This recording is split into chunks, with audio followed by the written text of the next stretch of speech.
Você já se perguntou por que as adaptações live action de animes costumam gerar tantas polêmicas?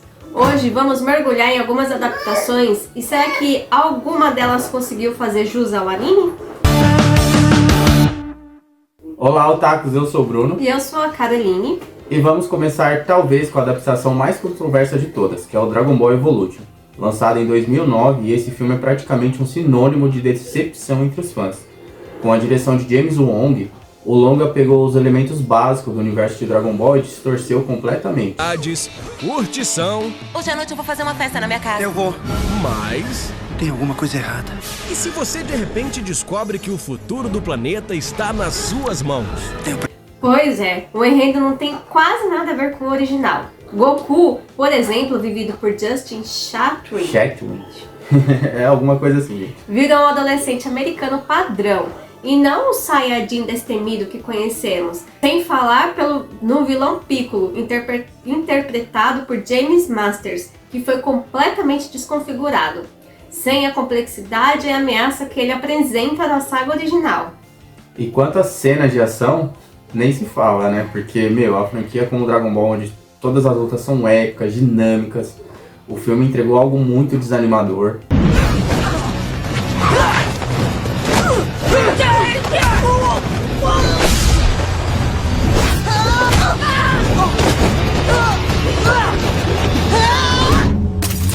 Sem falar nos efeitos especiais, que deveriam ter sido impressionantes e acabaram sendo muito mal feitos e datados, mesmo para o ano de 2009.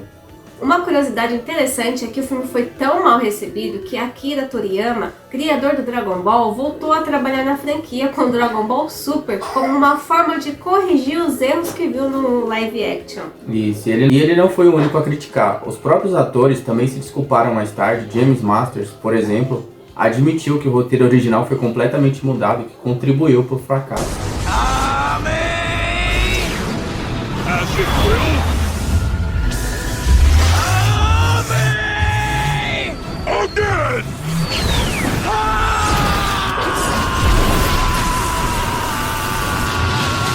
Bem, no fim, o filme arrecadou cerca de 58 milhões de dólares, muito abaixo do esperado para uma franquia tão querida. E até hoje é lembrada como uma das piores adaptações de animes para o cinema. Por que vocês não param de me encher o saco?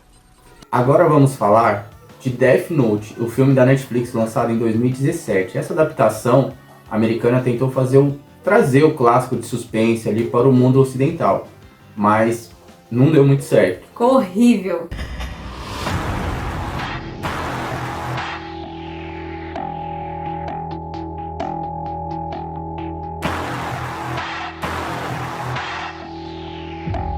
Dirigido por Adam Wingard, o filme ocidentalizou a trama, mudando muitos elementos fundamentais. Nacho Wolf assumiu o papel principal, mas a versão do personagem foi transformada de um gênio calculista, moralmente ambíguo, para um adolescente desajustado e emocional.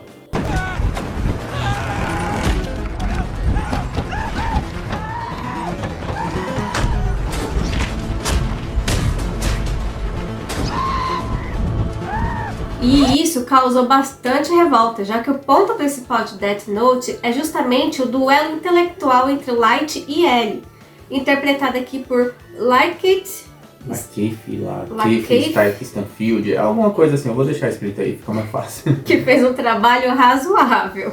E aliás, um dos pontos maiores de crítica foi como o filme ignorou praticamente os temas filosóficos, morais que tinham ali no anime, que eram muito profundos, aquela batalha de inteligências.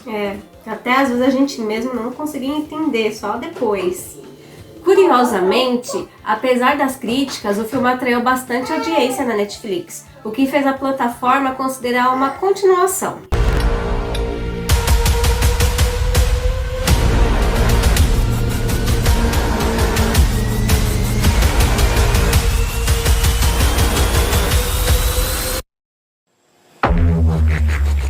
O autor original de Death Note, Tsugumi Ohba, não se envolveu no projeto, o que talvez tenha sido uma sábia decisão, considerado o resultado. Ninguém se importa com você. Agora vamos falar de uma adaptação japonesa que saiu um pouquinho melhor, Bleach. de 2018, dirigido por Shinsuke Sato. E diferente de Dragon Ball Evolution e Death Note, essa adaptação tentou se manter fiel ao material original. E a história cobre o arco inicial do Ichigo, ali quando ele se torna um Shinigami substituto e luta contra os Hollows.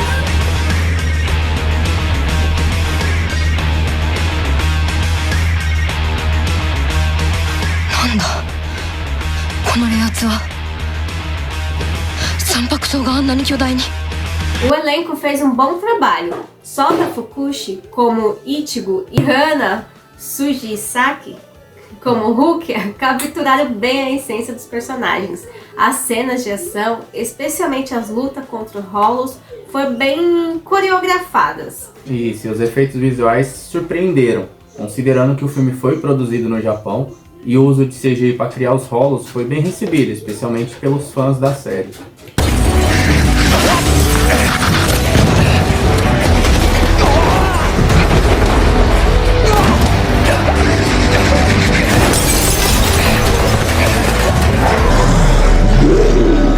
Claro que o filme não foi perfeito, a história teve que ser bastante condensada e o que fez com que alguns momentos importantes do anime fossem pulados ou apressados. Isso, mas comparando a outras adaptações, Bleach foi um passo na direção certa. É um exemplo de como a adaptação deve funcionar, se respeitar a essência do material original.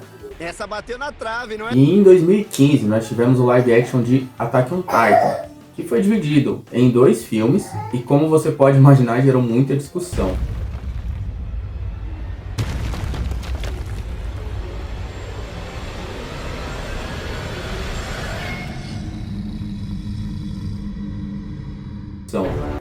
Com uma série tão popular quanto essa, as expectativas foram altíssimas, mas o diretor Shinji Higuchi. Gente, perdoa a expressão, a gente vai mil falar perdões, mas aqui do viu, nosso gente? jeito Mas é que é aqui, muito difícil pronunciar. Esses nomes são bem... Então, Shinji Higuchi fez várias adaptações que não agradaram os fãs. A começar pela ambientação, que foi bastante modificado para algo mais moderno e industrial. Os personagens também sofreram várias mudanças. O Levi, um dos favoritos dos fãs, sequer apareceu no filme. Muitos dos elementos icônicos da história foram omitidos.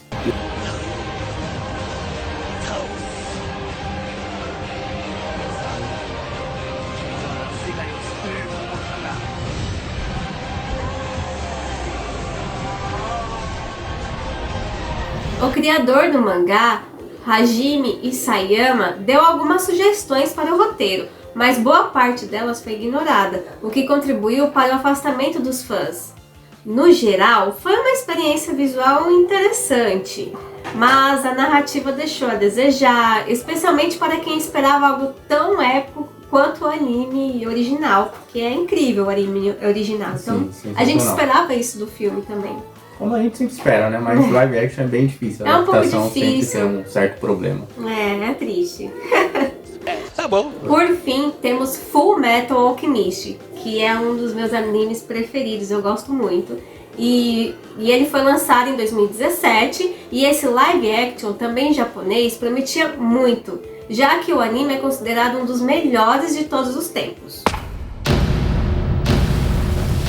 物体を作り変える術、それが錬金術。錬金術師の兄弟エドとアルは死んだ母親を生き返らせようとして失敗。 E foi dirigido por Fumihiko Sori. O filme teve bons efeitos visuais, principalmente nas cenas de alquimia e na recriação de Alphonse, que foi completamente feita em CGI.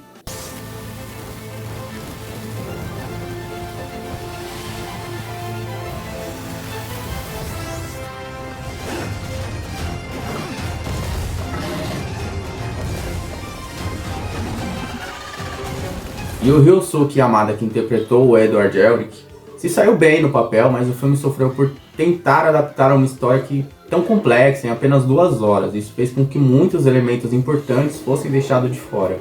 As críticas apontaram que o filme tentou abordar tantos complexos como sacrifício e ética de forma muito superficial.